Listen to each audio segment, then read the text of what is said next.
নমস্কার সবাইকে, চলে এসেছি গীতা এলবির নতুন একটি আপডেটস নিয়ে। আজকে গল্পের শুরুতেই আপনারা দেখতে পাবেন ঠাম্মি মেহেককে বলে, হ্যাঁ রে মুখ পড়ি, তুই এলেই আয় আমার কাছে এসে বস। তুই কেন করছিস এরকম? তুই তো ওই ছেলেটাকে ভালোবাসিস না, তুই তো ওই ছেলেটাকে পছন্দ করিস না, তাহলে তুই কেন বিয়েটা করছিস? তুই মুখ ফুটে একবার বল, তাহলেই দেখবি অঙ্কিত সব ব্যবস্থা করে দেবে। এরপর মেহেক বলে, ঠাম্মি, এক জীবনে কি সব কিছু পাওয়া যায়?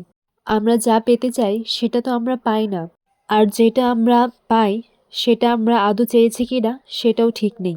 এরপর ঠাম্মি বলে যে আমার বড় খোকার তো অনেক টাকা, সেই তুই তোর বাবার কাছ থেকে টাকা নিয়ে তোর বৌদির বাবার চিকিৎসা করাচ্ছিস, আর তার বদলে তুই ওইরকম একটা ছেলের সঙ্গে বিয়ে করতে রাজি হয়ে গেলি। কিন্তু তোর বাবার টাকার নিচে তো তুই তো ঢেকে যাবি মেহেক। বাড়িতে আজ থেকেই আলো জ্বলা শুরু হয়ে যাবে, তারপর তোর বিয়ে হয়ে যাবে, আলো নিভে যাবে, তুইও এই বাড়ি থেকে চলে যাবি, বাড়িটা কেমন খা খা করবে, আর তোর জীবনটাও শ্মশান হয়ে যাবে। তুই এই বিয়েটা করিস না মেহেক। এরই মধ্যে দেখা যায় যে অঙ্কিত মেহেককে ফোন করে বলে যে আমি এসব কি শুনছি, তোমার বাবা আমার বাবাকে ফোন করে সবটা জানিয়েছে, তুমি নাকি কৃপানকে বিয়ে করছো। তুমি তো আমাকে ভালোবাসো মেহেক, তাহলে এটা কেন করছো? আমি তো তোমাকে ভালোবাসি, আমি শুধু তোমাকেই চাই, তাহলে তুমি এরকমটা কেন করছো আমাকে বলো একবার। আর তুমি তো সবটাই জানো মেহেক, আর তারপরও তুমি ওইরকম একটা লম্পট আর চরিত্রহীন ছেলের সঙ্গে বিয়েটা করছো। তুমি তো সব কিছুই জানো, ও তোমাকে কিডন্যাপ করে নিয়ে গেছে, আর তুমি তাকেই বিয়ে করছো। তুমি ওর সঙ্গে সুখী হবে না মেহেক, আমি বলছি ও তোমাকে সুখে রাখতে পারবে না। এরপর মেহেক অঙ্কিতকে বলে, পরজন্মে কি কিছু বিশ্বাস করো? তখন অঙ্কিত বলে কি? তখন মেহেক বলে, যদি পরজন্মে কিছু হয়ে থাকে তাহলে পরজন্মে আমি তোমারই হব। এরপর মেহেক অঙ্কিতকে বলে যে আমি তোমাকে এটাই জানাচ্ছি যে আমি বিয়ের পর কতটা অসুখের হতে যাচ্ছি। আর এই বলে মেহেক ফুটফুটিয়ে কাঁদতে লাগে আর ফোনটা রেখে দেয়। এরপর মেহেক ঠাম্মিকে জড়িয়ে ধরে কাঁদতে লাগে। এইদিকে দেখা যায় যে পঙ্কজ খাসনবিশ হসপিটালে গিয়ে গীতার বাবাকে প্রশ্নবাদ করছেন এবং ওনাকে সবকিছু মনে করানোর চেষ্টা করছেন যে আপনার একটা অ্যাক্সিডেন্ট হয়েছিল, আর আপনার উপর কে অ্যাটাক করেছিল, আর আপনার কি কিছু মনে পড়ছে? এরপর তখনই গণেশ গাঙ্গুলির সব কিছু মনে পড়া শুরু হয় এবং বড়বাবু বলেন যে ওনার মনে পড়ছে। আর তখনই দেখা যায় যে বিদ্যুৎ বড়বাবুকে ফোন করে জানায় যে গাড়িটা দিয়ে গণেশ গাঙ্গুলির অ্যাক্সিডেন্ট হয়েছিল সেটা আর কারণ নয়, সেটা হচ্ছে কিরণকান্তি বাবুর কোম্পানি থেকেই নেওয়া হয়েছিল। এরপর বড়বাবু বলেন যে কোন গাড়ি থেকে অ্যাক্সিডেন্ট করা হয়েছে সেটা জানা গেছে, আর সেটা কার সেটাও জানা গেছে। এরপর পদ্ম বড়বাবুকে বলে যে আপনি ওনাকে এইভাবে জিজ্ঞাসাবাদ করবেন না, ওনার হয়তো বলতে অসুবিধা হচ্ছে। এরপর পঙ্কজ খাসনবিশ বলে যে একদম চুপ, তুমি সবটা জানো, তোমার সামনে সবটা হয়েছে, তাছাড়াও তুমি কিছু বলছো না। আর বস্তির সবার সামনে এত বড় একটা ঘটনা হলো, কিন্তু কেউ কিছু মুখ খুলছে না কেন? এইদিকে পদ্ম বিড়বিড় করতে লাগে যে ওরা সব কিছু করতে পারে, ওরা সব কিছুই শেষ করে দিতে পারে। এরপর এইদিকে পঙ্কজ খাসনবিশ অ্যাডভোকেট গণেশ গাঙ্গুলিকে মনে করাবার চেষ্টা করছে, আর তখনই অ্যাডভোকেট গণেশ গাঙ্গুলি কিরণ কান্তি ব্যানার্জির নামটা মুখে আনে।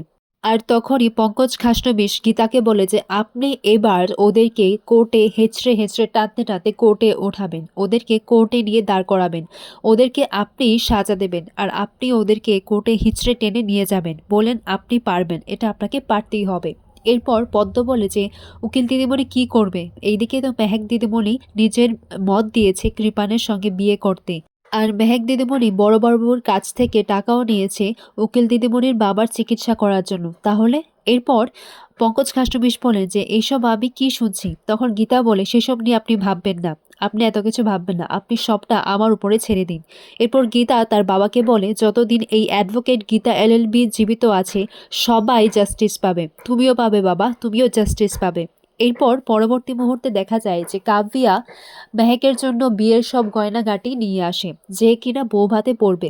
এরপর কাব্যিয়া বলে যে দেখো, এই সব কিছু কিন্তু নতুন গয়না, আমরা এখানে একটা পুরনো গয়না কিন্তু দেইনি।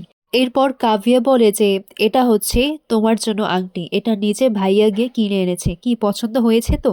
এরপর গিলে এসে বলে বাবা, এ তো দেখছি গয়নায় আর শাড়ি টাড়ি একবারে সোনায় মুড়ে দিচ্ছে তোমাকে, এ তো পুরো ভর্তি। এরপর তখনই প্রলয় আসে, প্রলয় এসে বলে যে এইসব গয়নাগাটি আর শাড়ি দিয়ে কি হবে শুনি? মেহেকের তো আসল জিনিসটাই পছন্দ হয়নি, তার বর তার স্বামী তো তার পছন্দ হয়নি, মেয়েদের তো আসল গয়না তার স্বামী, তাকে যখন পছন্দ হয়নি। এরপর গিনি বলে যে আচ্ছা কাকাবাবু, আপনি এসব কি বলছেন? আপনি পাত্রপক্ষের সামনে এসব কথা বলছেন? আর আপনি এটা কি করে বলতে পারেন? শুরু থেকে আপনি একটা ব্যাগরা হয়ে দাঁড়িয়ে আছেন। আপনি কেন করছেন এইসব? আর পাত্রপক্ষ কি অপমান করতে এসেছেন এখানে? এরপর তখনই গিরিকে রাকা বলে যে তুমি তোমার খুড় শ্বশুর মশাইয়ের সঙ্গে কথা বলছো। তুমি এইভাবে আমার স্বামীর সঙ্গে কথা বলবে না। এরপর গিনি বলে তাহলে আপনি আমার খুড়শ্বশুর মশাইকে বলে দিন যে এইভাবে ব্যবহারটা না করতে। তখনই কাভিয়া বলে যে আমি অপমানিত হইনি। এই কথা শুনে সবাই অবাক হয়ে যায়। এরপর বন্ডি বলে যে কি বলছোটা কি তুমি? তুমি অপমানিত হওনি মানে? আর তুমি এসব কি বলছো? আর রাকা বলে যে আমার স্বামী তোমার সামনেই তোমার ভাইয়ের বিষয়ে এত কিছু বলেছে আর তুমি বলছো যে তোমার অপমানিত হয়নি। তুমি কি বলছো এসব? এরপর কাভিয়া বলে যে থাক, এসব আর বলতে হবে না। আমি জানি উনি ঠিক কথাই বলেছেন, উনি তো কিছু ভুল বলেননি, উনি তো সব সত্যিটাই বলেছেন। এই কথাটা শুনে গিনি বলে যে তোমার শরীর টরীর ঠিক আছে তো?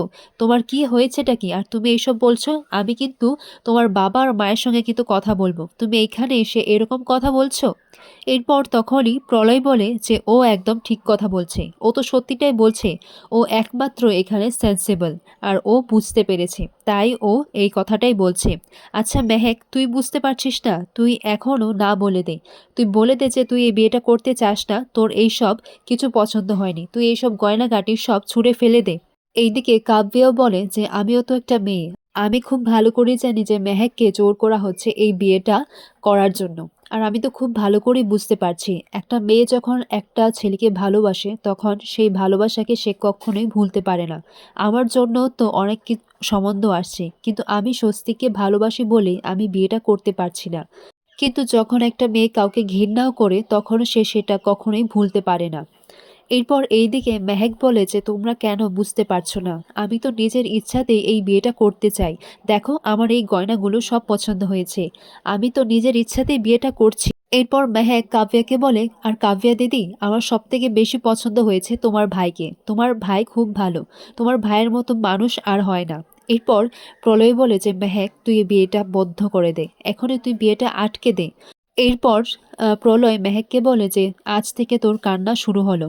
এইদিকে রাকা কাব্যাকে বলে যে আমার স্বামী তোমার ভাইয়ের সম্বন্ধে যা বলেছে সেই সব কিছু মনে করো না। এরপর কাব্যা বলে যে আমি অপমানিত হইনি, কিন্তু হ্যাঁ, আবারও একটা মেয়ে অসুখী হয়ে থেকে যাবে। আগামী পর্বে দেখা যায় যে গীতা কৃপানকে ফোন করে বলে আমি এক্ষুনি তোর বাড়িতে আসছি, তোর গলায় আমি বেল্ট পরাবো, আজকে তোর আইবুড়ো ভাত নয়, আজকে আমি তোকে তোর পিণ্ডি দান করাবো, আমি এক্ষুনি আসছি।